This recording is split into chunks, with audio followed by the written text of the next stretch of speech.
Hello foodies, ಎಲ್ಲರೂ ಹೇಗಿದ್ದೀರಾ? ಇವತ್ತು 2 ಮುದ್ದೆ ಮಾಡೋಕ್ಕೆ ಎಷ್ಟು ನೀರು ಬೇಕು, ಎಷ್ಟು ಹಿಟ್ಟು ಬೇಕು ಅಂತ ಹೇಳ್ಕೊಡ್ತೀನಿ, ಬನ್ನಿ ನೋಡೋಣ. ಇಲ್ಲಿ ಈ ಕಪ್ಪಲ್ಲಿ ನಾನು 1 ಕಪ್ ಆ್ಯಂಡ್ ಹಾಫ್ ಕಪ್ ನೀರು ತಗೋತಾ ಇದ್ದೀನಿ, ಅಂದರೆ ಅಲ್ಲಿಗೆ 1.5 ಕಪ್. ಈ ಕಪ್ ನಿಮ್ಮ ಹತ್ರ ಇಲ್ಲ ಅಂದರೆ 250 ml ಕಪ್ಪಲ್ಲಿ 1 ಫುಲ್ ಹಾಕಿ ಮತ್ತು ಹಾಫ್ ಹಾಕಿ, ಅದು ಅಲ್ಲ ಹಾಕ್ಬಿಟ್ಟು ಸ್ವಲ್ಪ ಉಪ್ಪು ಹಾಕ್ತಾಯಿದ್ದೀನಿ. ಆ ಉಪ್ಪು ಹಾಕಿದ ನಂತರ ನೀರು ಮಳ್ಳಕ್ಕೆ ಬಿಡಿ. ನೀರು ಮಳ್ಳಿದ ನಂತರ ನಾನು ತೊಗೊಂಡಿರೋ ಎಷ್ಟು ನೀರು ತೊಗೊಂಡಿದ್ನೋ ಅದೇ ಕಪ್ಪಲ್ಲಿ 1.5 ಕಪ್ ರಾಗಿ ಹಿಟ್ಟು ಹಾಕ್ಕೊಳ್ಳೋಣ. ಚೆನ್ನಾಗಿ ಮಿಕ್ಸ್ ಮಾಡ್ಕೊಳ್ಳೋಣ. ಈ ಥರ ಕೋಲು ಯೂಸ್ ಮಾಡ್ಬೋದು, ಇಲ್ಲಾಂದರೆ ಕಾವು ಹಾಕ್ಬಿಟ್ಟು ಮಾಡ್ತಾರೆ.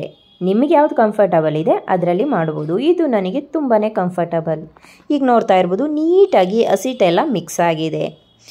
ಹಸಿಟ್ಟೆಲ್ಲ ಚೆನ್ನಾಗಿ ಮಿಕ್ಸ್ ಮಾಡಿದ ನಂತರ ಇದನ್ನು ಮಾಡಬೇಕಾದ್ರೆ ಲೋ ಫ್ಲೇಮಲ್ಲಿ ಉರಿ ಇರಲಿ. ಲೋ ಫ್ಲೇಮಲ್ಲೇ ಚೆನ್ನಾಗಿ ಮಿಕ್ಸ್ ಮಾಡಿದ್ರೆ ನೋಡ್ತಾ ಇರ್ಬೋದು ನೀವು ಎಷ್ಟು ಚೆನ್ನಾಗಿ ಹದವಾಗಿ ಮಿಕ್ಸ್ ಆಗಿದೆ ಅಂತ. ಇದೇ ರೀತಿ 5 to 10 ಮಿನಿಟ್ಸ್ ಲೋ ಫ್ಲೇಮಲ್ಲಿ ಬೇಯಿಸಬೇಕಾಗುತ್ತೆ. ಪದೇ ಪದೇ ಈ ಥರ ತೊಳಿಸ್ತಾ ಇರಿ, ಆವಾಗ ನೀಟಾಗಿ ಬೇಯುತ್ತೆ. ಈಗ ತುಂಬ ಚೆನ್ನಾಗಿ ಹದವಾಗಿ ಬೆಂದಿದೆ. ಈಗ ನಾವು ಮುದ್ದೆ ಗಟ್ಟೋಣ ಬನ್ನಿ. ನಮ್ಮ ಕಡೆ ನಾವು ಮುದ್ದೆ ಗಟ್ತೀವಿ ಅಂತಲೇ ಹೇಳೋದು, ನೀವೇನಂತೀರ ನನಗೂ ಗೊತ್ತಿಲ್ಲ. ನೋಡ್ತಾ ಇರ್ಬೋದು, ನೀಟಾಗಿ ಬೆಂದಿದ್ದಾಗ ಹೈ ಫ್ಲೇಮಲ್ಲಿ ಇಟ್ಕೊಂಡ್ರೆ ಈ ಥರ ಪಾತ್ರೆಗೆ ಅಂಟಲ್ಲ. ನೀಟಾಗಿ ಅಂಟ್ಕೊಳ್ಳೋದೇನು ಆಗಲ್ಲ. ನೀಟಾಗಿ ನಾವು ಮಣೆ ಮೇಲೇ ಹಾಕೊಬೋದು. ನಾನಿಲ್ಲಿ ತರಕಾರಿ ಮಣೆನೇ ತೊಗೊಂಡಿದ್ದೀನಿ, ನಿಮಗೆ ಯಾವ್ದು ಕಂಫರ್ಟಬಲ್ ಅದು ಮಾಡ್ಬೋದು. ಈಗ ನಾನು ಕೋಲಲ್ಲಿರುವಂತಹ ನೀಟಾಗಿ ಸ್ಪೂನಲ್ಲಿ ತಗೊಂಡಿದ್ದೀನಿ. ನಾನಿಲ್ಲಿ ಯಾವುದೇ ರೀತಿ ತುಪ್ಪ ಎಣ್ಣೆ ಬಳಸಿಲ್ಲ. ನೀರಲ್ಲಿ ಬಿಸಿ ಇರೋ ಕಾರಣ ಮತ್ತು ಅಂಟುತ್ತೆ ಅನ್ನೋ ಕಾರಣಕ್ಕೆ ನೀರು ಹಾಕಿ ಮುದ್ದೆ ಕಟ್ತಾ ಇದ್ದೀನಿ. ನೋಡ್ತಾ ಇರ್ಬೋದು ಎಷ್ಟು ಚೆನ್ನಾಗಿ ಸಾಫ್ಟಾಗಿದೆ ಮತ್ತು ಕೈಗೂ ಕೂಡ ಅಂಟ್ತಾ ಇಲ್ಲ.